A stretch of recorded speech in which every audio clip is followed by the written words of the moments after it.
which is we are talking about the top 12 Dynasty running backs for now and for years to come. Well, how we're going to structure this is we're just going to start at number 12. I'm going to say my 12th ranked person. Josh is going to say his 12th ranked person.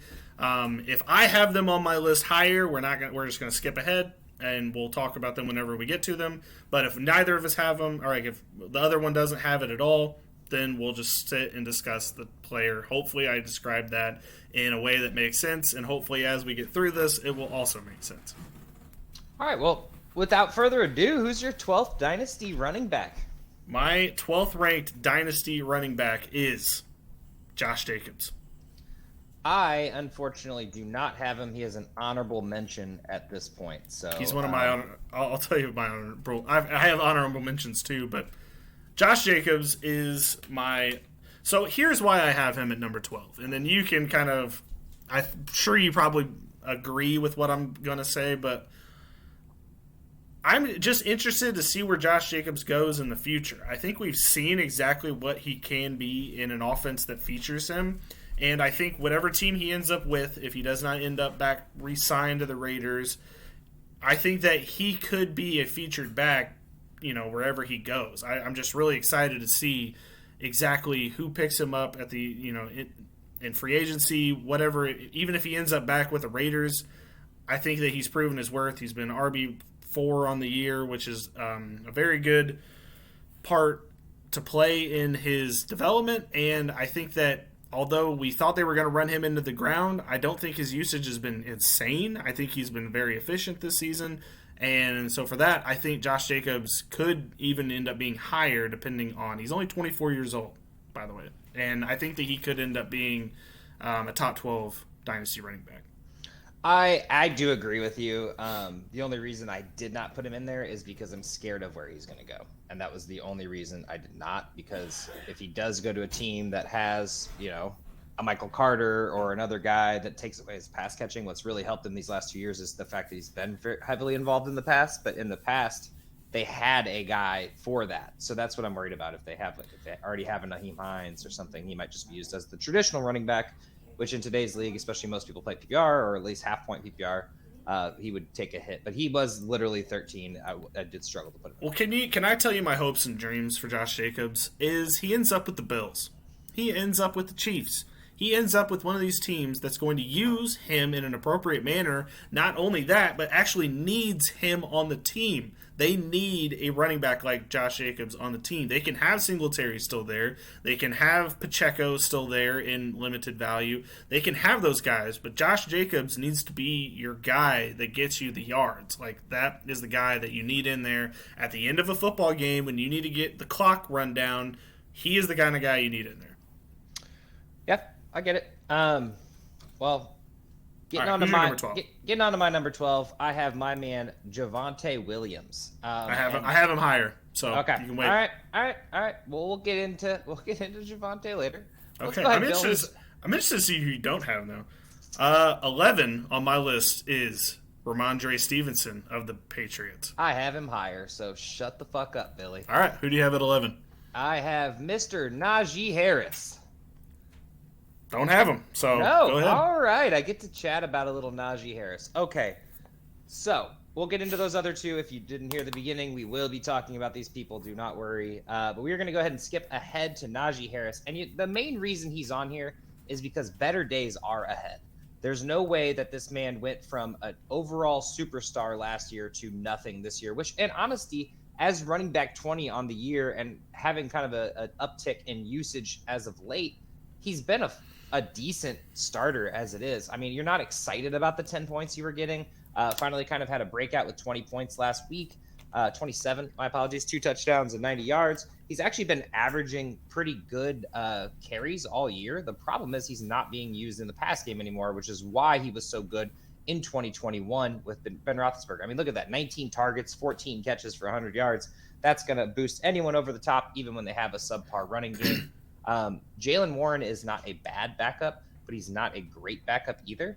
I don't think that he's going to take away from Najee. Najee is going to be on the field 24/7. This obviously isn't the Steelers' year right now. Like that, yes, they could make the playoffs, they could do whatever, but they're not going to go far.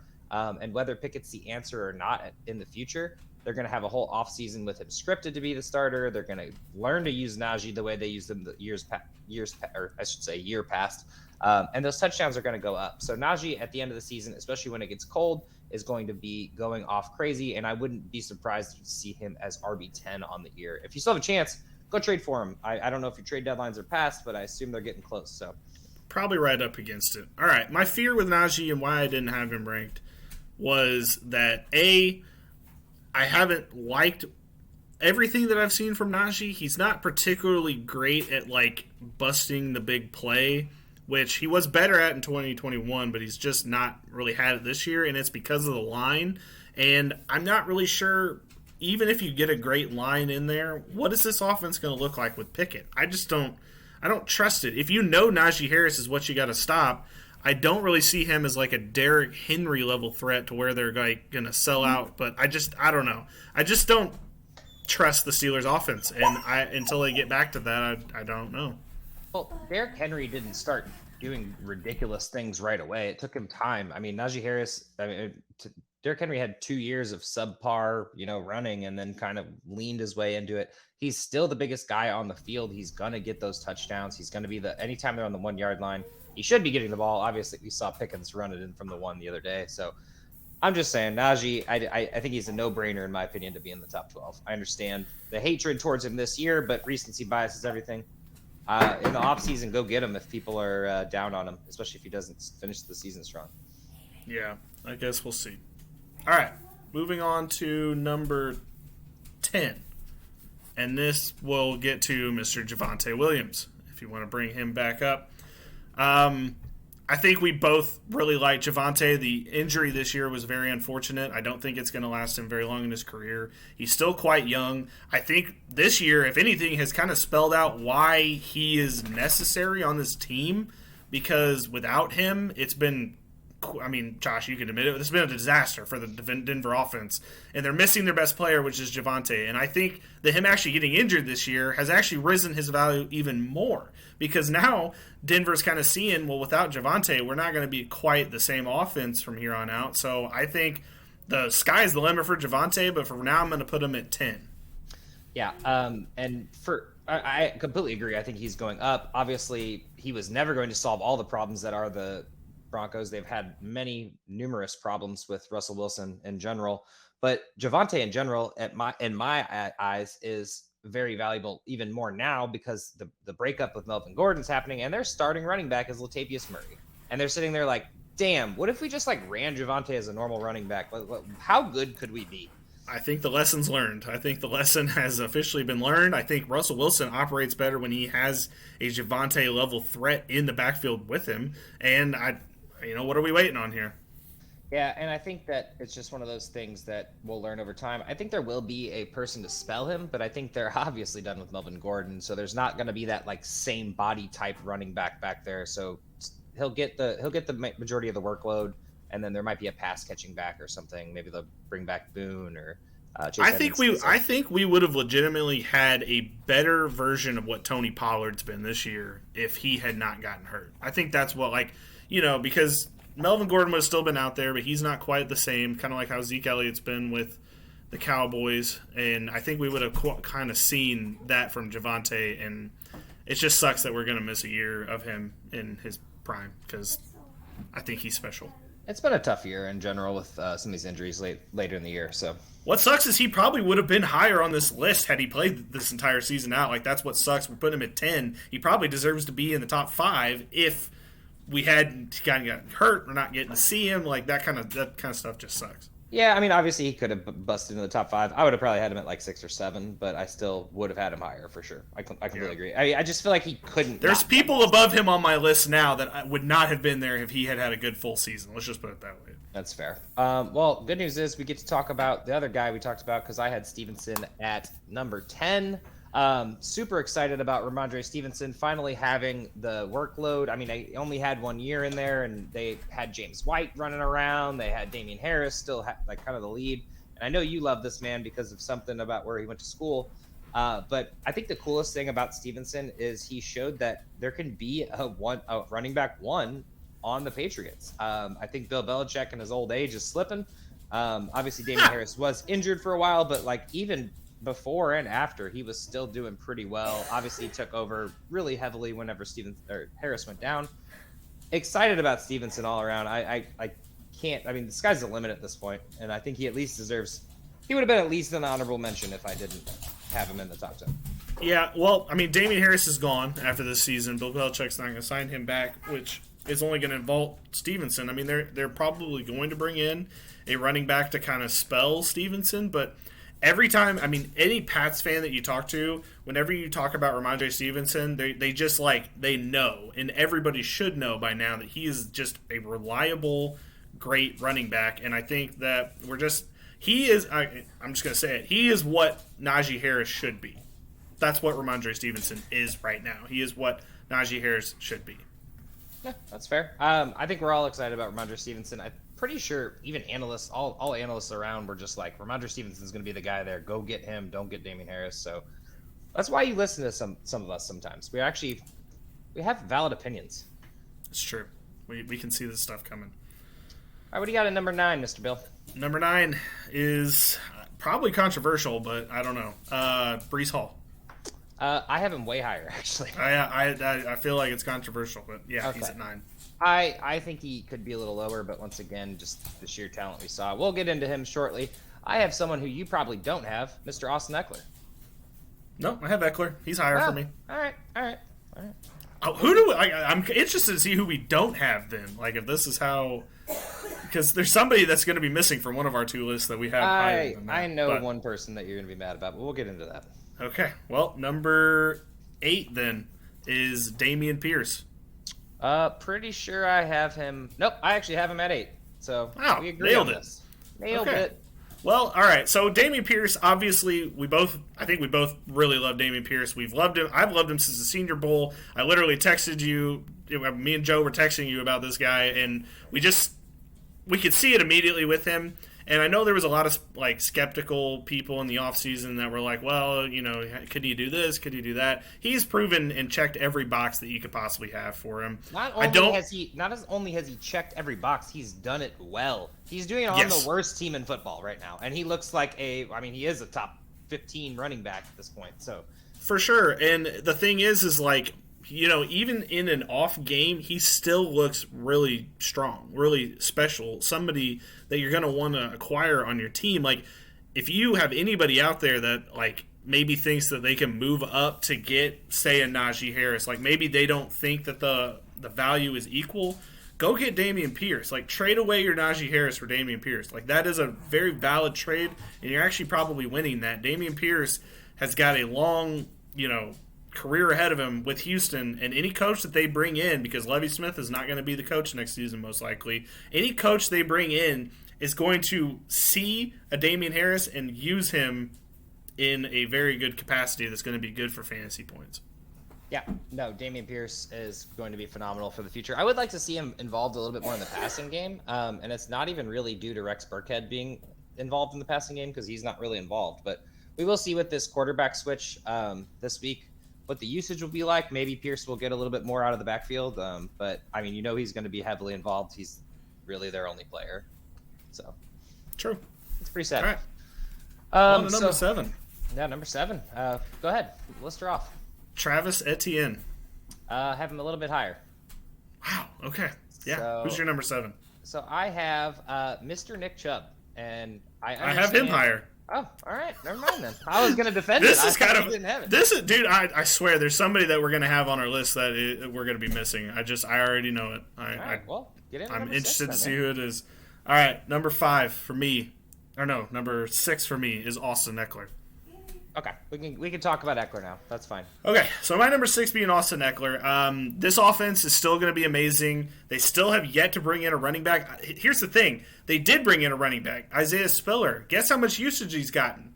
Barely any. So to see that they've spent a high draft pick on a running back in the 3rd round and then not even use him should tell you all you need to know about Austin Eckler. I get that he's getting up there in age. I get that people are going to be scared off by that number. It should not be. He's still got a good 2-3 years left in him, and at this point in time, he is a top tier fantasy asset to have on your team right now. And if you can go acquire Austin Eckler because maybe somebody's going to be scared off by that age that he's at, by all means, let them make that mistake. Let them make that mistake. I just think, just looking at the last 2 years, PPR number 2, PPR number 1 right now, you can't not keep Austin Eckler or get him in a trade if somebody's willing to give him away. Yes, he's 27. Oh, running backs don't last that long. This man is just built different. Everyone on the Chargers team has been injured this year except for Austin Eckler. I'm knocking on wood just in general. The man is built like a bowling ball, and he's just a little guy. I love Austin Eckler, and he literally is the only reason the Chargers are even somewhat relevant. He carried them through the Herbert situation. So I don't know. Love my man Austin Eckler. I don't have anything to say. Don't be scared of his age. He is literally the best running back in fantasy football right now. Exactly. So therefore, I realize that we just made that entire big-ass argument and then just ranked him at number 6 as the highest of us two anyway, but same time, there's just a few more players I'm feeling a lot more special about on my list. So that's fair. All right. And then number 6 for me, it's Travis Etienne. I assume you have him on there, probably higher. He's at 7. Oh, I just set him for 7. So let's talk about a little Travis Etienne. Obviously, after a lost season, he has been quick to make up for lost time. They traded James Robinson after seeing what he can do, so this shows exactly where they're at with him. Jacksonville, I think, is only going to get better, and I think Etienne is a big building block on that. So far, they have pretty much no one behind him. Didn't they just sign someone, though? I feel like they got Darrell Henderson today. Darrell Henderson, so yeah, not worried about that. There will be another running back in this backfield, and maybe it is Darrell Henderson. Maybe it's JaMychal Hasty, but at this point, Travis Etienne is the man in Jacksonville and probably should be higher. I just feel like with 1 year under his belt, or really like 6 games under his belt, it's hard to really rank him too high. But the age is there, age 23. He finally got to come back from that scary injury last year, so we're really happy to see him on the field and still showing out. And honestly, most people come back from an injury soft. Like we saw what happened with Saquon Barkley last year. He just didn't look right after the ACL tear. So Etienne should be good to go in the future, and I think he even breaks out further next year.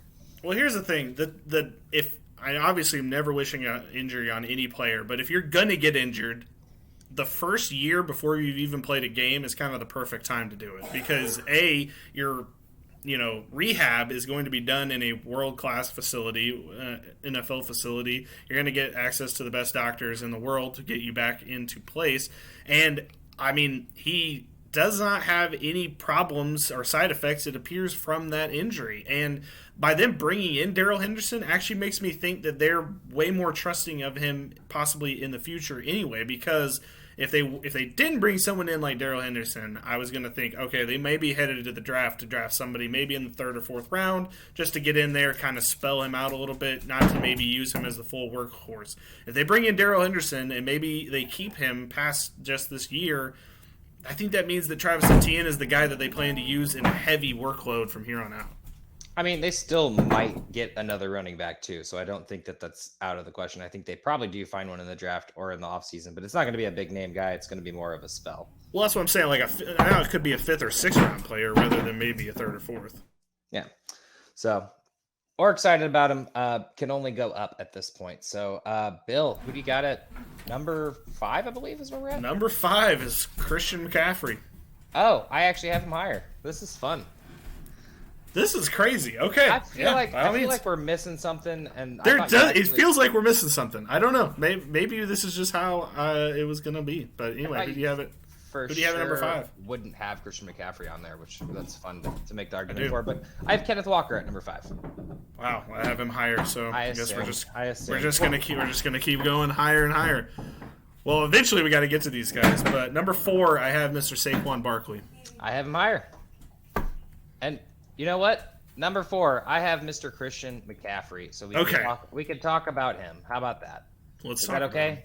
Yeah, go for it. Start it. Christian McCaffrey. Everyone's gonna be worried about Christian McCaffrey in the future and right now because I can't believe that Elijah Mitchell still has a role in this offense. This is a good thing. This is what we've wanted as Christian McCaffrey fans. We want to see him with another running back spelling him. And don't worry about him. He's still gotten 17 points the last 2 games. And what's his face has been actually doing well during this time as well. Elijah Mitchell. Yeah. The 49ers are a running football team. They're going to use both of these guys, but Christian McCaffrey's still going to get the majority and all the passes, well, the majority of the passes, and will still make plays like he did against the Rams in Week 8, where he had 3 touchdowns total. It's just going to happen. He's still a playmaker. Yes, there's a lot of people in this offense, and don't be frightened by his either age or injury history. Those things happen. Like this, he's one of the hardest used running backs in the league. None of them were very serious. They were just soft tissue-ish injuries, which just lasted too long, unfortunately. It was hard to get through. So he doesn't have any major health problems other than the fact that he's actually missed time, which in reality is only making him fresher. And we've seen that since he's joined San Francisco. Yeah, I agree with everything you're saying there. And I think that, honestly, we're going to get to see Christian McCaffrey possibly at his apex coming up here in the next couple of years because of who he got saddled with. Kyle Shanahan is a magician. He has fostered a number 1 running back in fantasy before in Devontae Freeman when he was in Atlanta. So we do know it is possible in his system to have the RB1 on your team.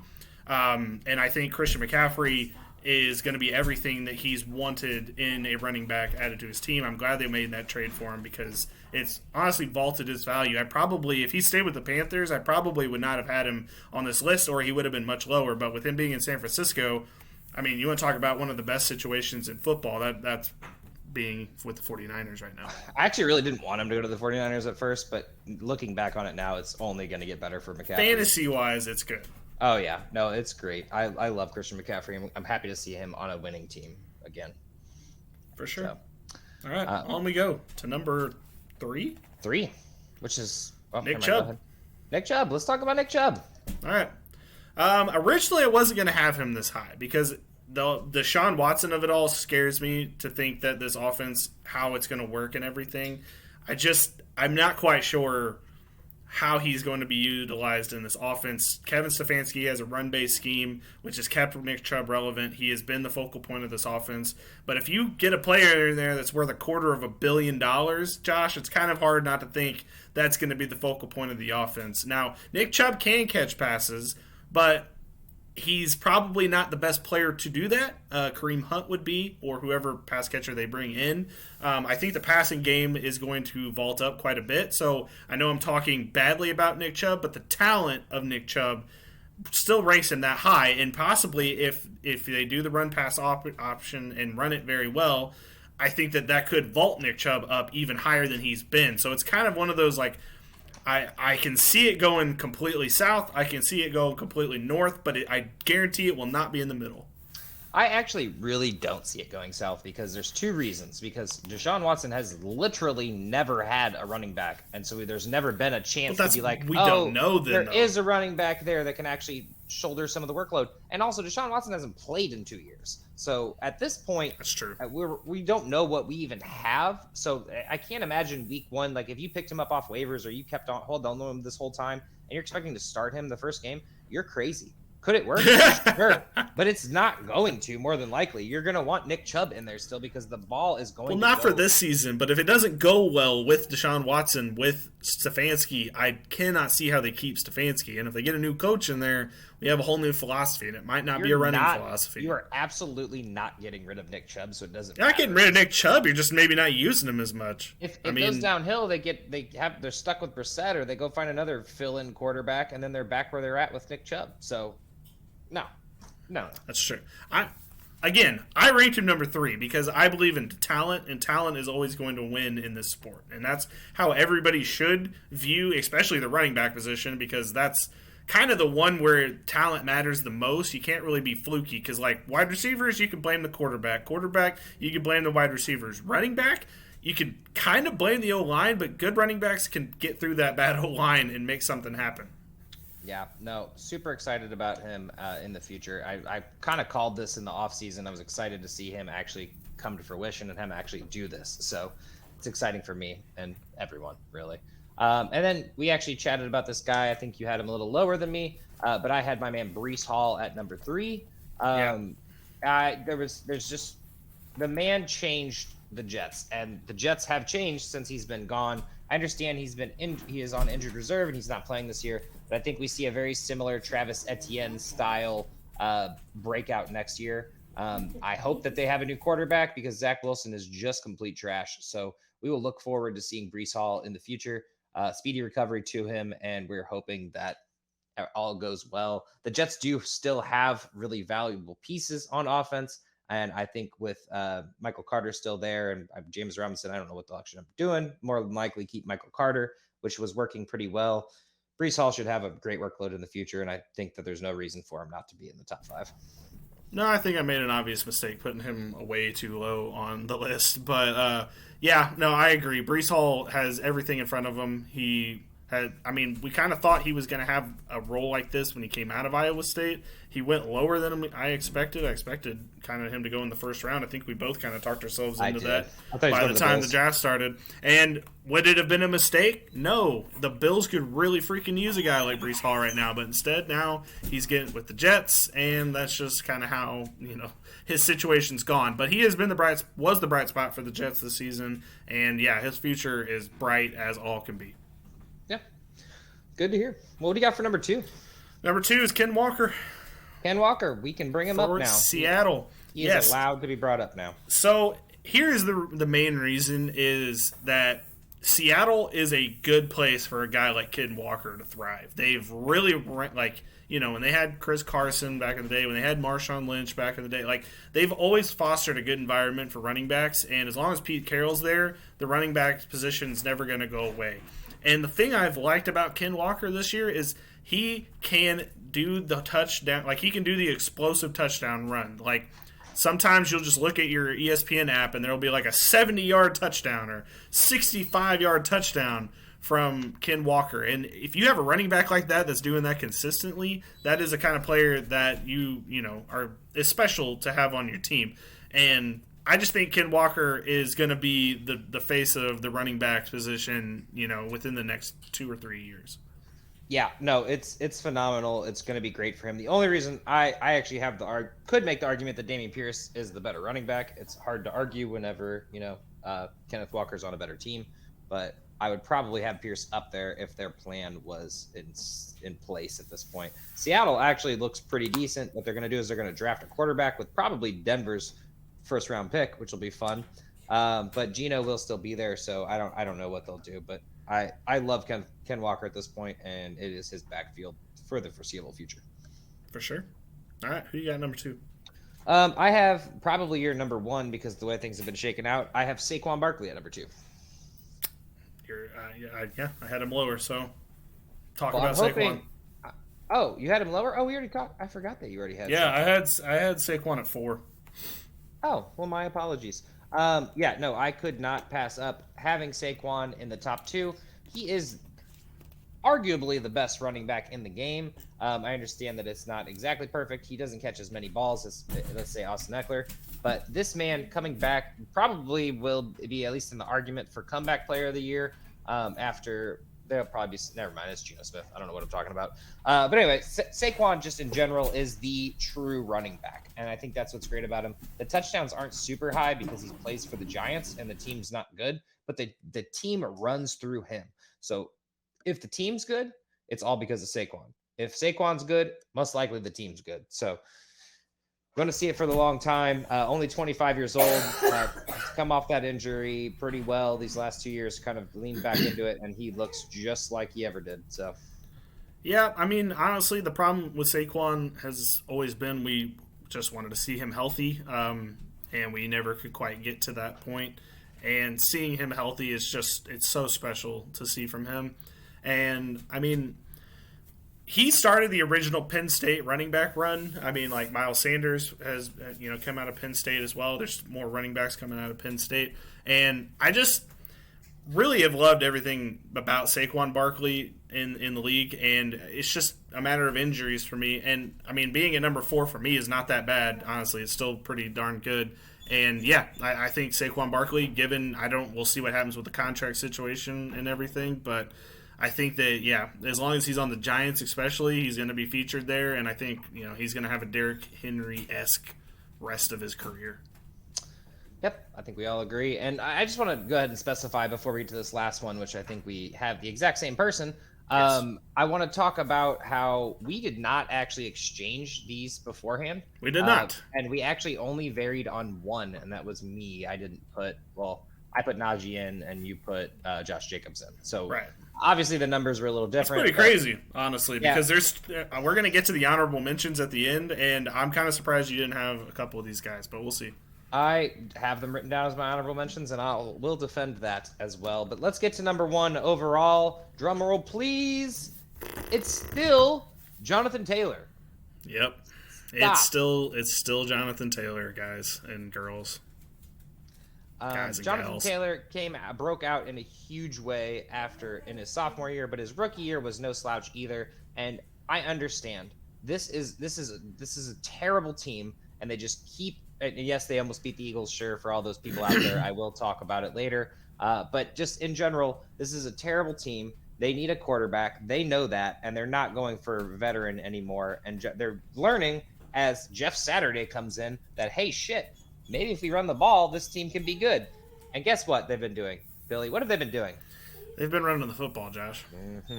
And that's what's helping Jonathan Taylor look like Jonathan Taylor again. Yeah, I mean, he's clearly the most special talent. It really sucks that he ended up getting hurt and kind of not being used like he was last year because it's just been, downright frustrating not being able to watch him do what he did last season and what he's done the last couple of weeks. Like, we've just been waiting, and we finally are starting to see it again, but it's just we never, we didn't get to see our king actually be the king, and that's what sucked. So it's good to see him back. He's playing like his number one self the last 2 weeks, and the future is his. This is his role to take is the RB1, and I'll be excited to see him. And thank you. And yes, I am tired of hearing people go, well, Jonathan Taylor this and Jonathan Taylor that. Just calm down. He's still running back one. Yes, these young guys are coming in with talent, but they still don't hold a candle to Jonathan Taylor. And he did miss a few games. I feel like a lot of people forgot that. People are just seeing the number next to it, running back 20 or whatever. It's not that's not what Jonathan Taylor is. He's the best running back in football, and he will continue to be. Exactly. Yeah. He is leading this next group, or this big group of running backs that are coming up that are young. Like, it's him leading the charge. And, it's just going to be Jonathan Taylor's world here for as soon as Derrick Henry retires. So let's get to some of these honorable mentions here. I think there's a major one we need to talk about, I'm sure. And it's DeAndre Swift. And if Joe was here, he would have made the argument for us. But you know what he's doing? Spending time with his family, so that's on him. Mm-hmm. Yeah, let's just be real. I have not liked what I've seen DeAndre Swift since he's been back. It's been very bad. He cannot run through a line. Like, he cannot get any yards per carry. I don't really see how we could put him very high because we're not even sure what he's going to be. He looks like a glorified pass-catching back right now, which is not what we expected DeAndre Swift to be. So I don't know how we could have, with a good heart, put him higher. Yeah, last year he finished as top 15 PPR running back, and that's because he catches passes and not because he ran the ball well at all.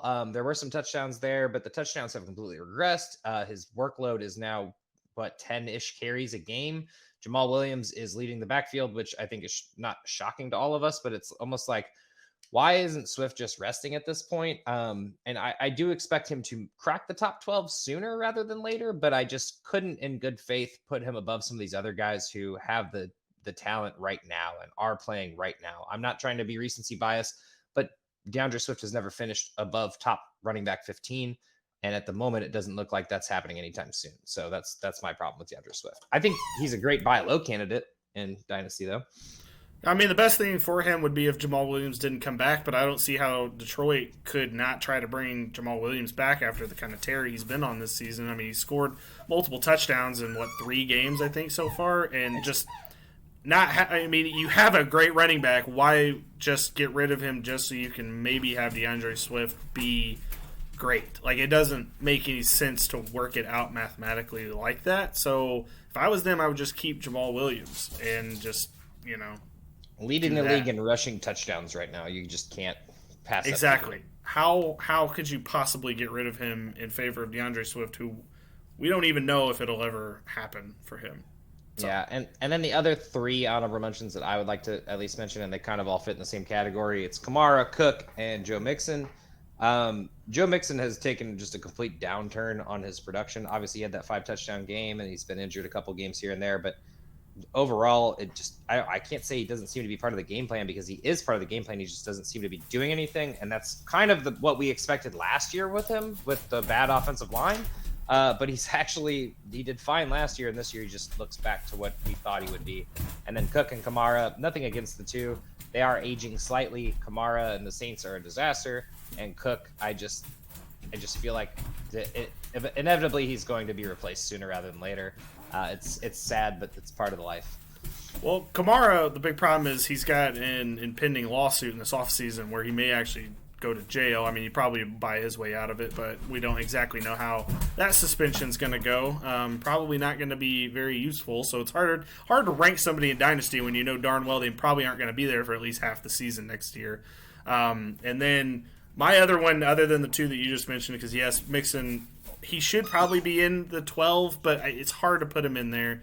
And same with Cook, even though it feels like there's every year that eventually Cook's going to be phased out. And we just haven't. If Alexander Mattinson was any good, he would have probably been phased out already, unfortunately.